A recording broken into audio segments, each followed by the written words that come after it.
Hey everybody, welcome back to another episode of Let's Have a Pint. Today we have Still Life from White Elm Brewing Company, which is out of Lincoln, Nebraska. It is an amber lager, 4.8% alcohol by volume, no IBUs are listed. 3.38 is the average rating on Untappd, and it's been rated 509 times. There is no description on Untappd, however there is on the can. It says, Still Life is our moderately hopped session lager built on the idea that modern Azacca hops would make one of our favorite styles, Pilsner, even better. Bright notes of papaya and orange peel weave through the grain sweetness and finish crisp and dry.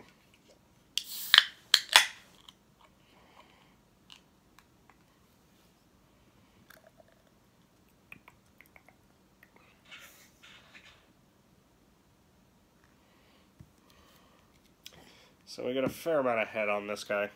It's a very, very light beer. Very crisp looking.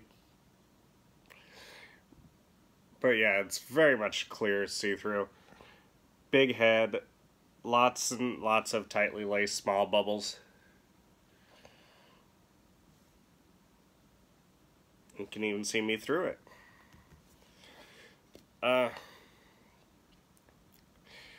Only other thing we have for this episode besides this beer is Red Dead Redemption 2. I won't do a full-on review of gameplay because I didn't play it. I watched it played on YouTube, which is how I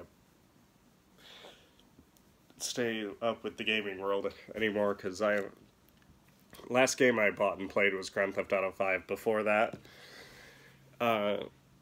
it was The Legend of Zelda Twilight Princess, which I still have not beaten.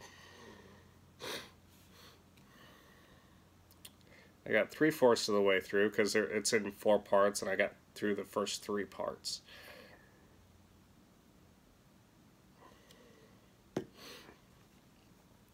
Yeah, this one has a good head on it. But my review will be the quality of the graphics, how well the characters move and everything, lifelikeness, and the story. We'll start with how characters move and behave and all that stuff, and it's very good. It's very, very lifelike. Watching the game play through, the playthrough that I watched, which was about a 21 hour story, somewhere in there, 22.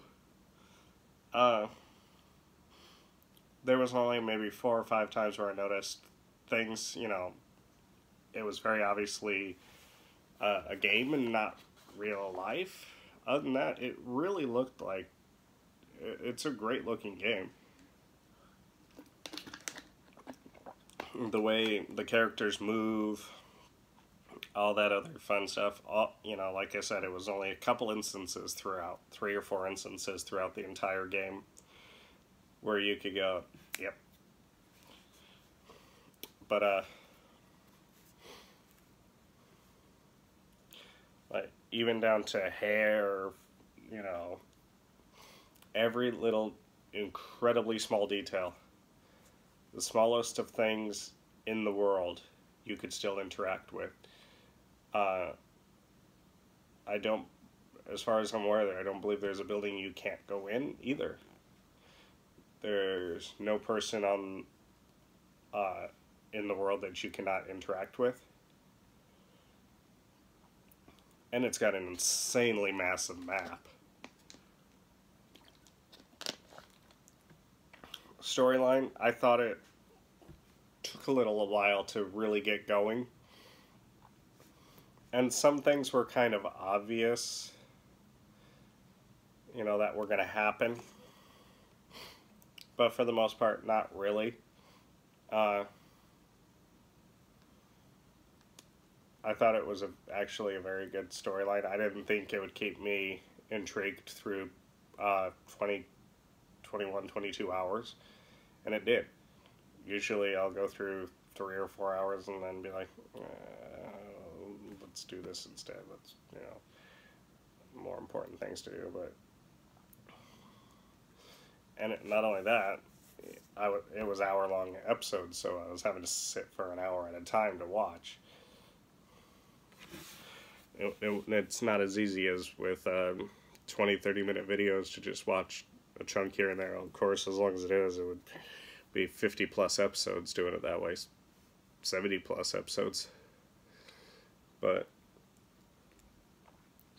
ending was very sad, tragic. But you could see it building from about the middle of the storyline. And I'm not trying to give away too much, but there were some things that happened at the end that were not a surprise. It's still very sad. Overall, it was incredibly fun to watch, very enjoyable. And I can't say about the gameplay, but I would highly recommend it, at least for the story and the realism. Okay, we are not as clear as we were. That head dissipated, and you cannot see me through here anymore, really. That's crazy. That became hazy.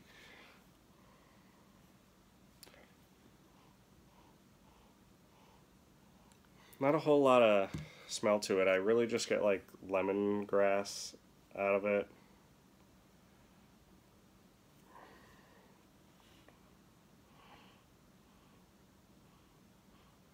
Maybe a little orange peel.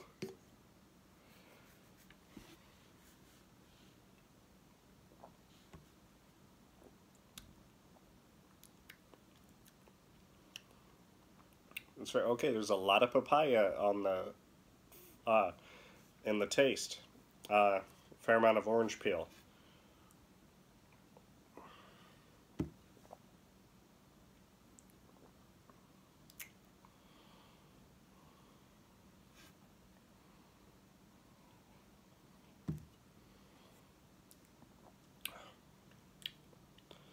The papaya really kicks up at the end, and I really noticed the orange peel at the beginning.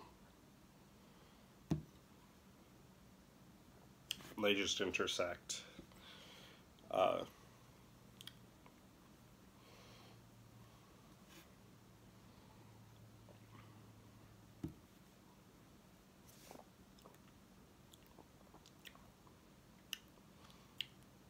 There's some subtle bitterness to it. Very subtle, but when they were going for hoppy, they weren't necessarily going for bitter.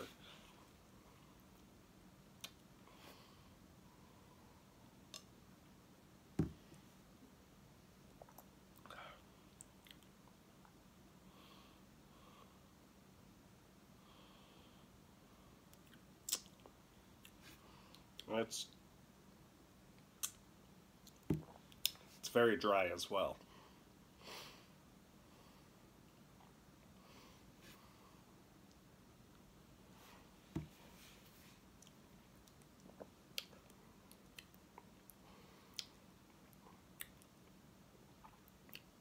That's really all I can say about it, though, but that's very good.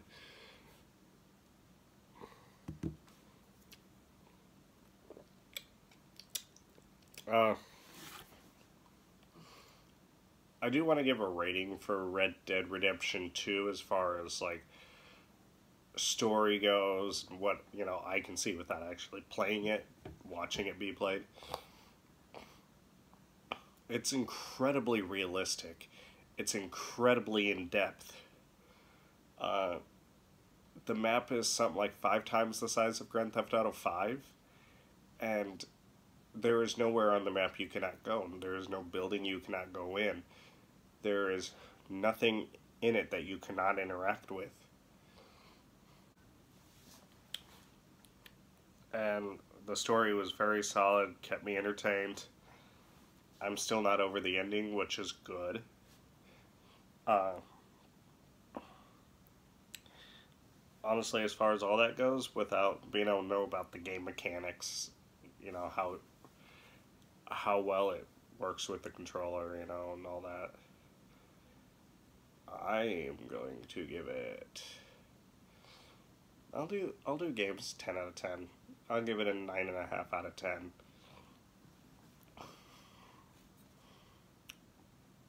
0.5 because the ending was obvious. Although it's hard to make it different, but anyways. Where'd I get this again?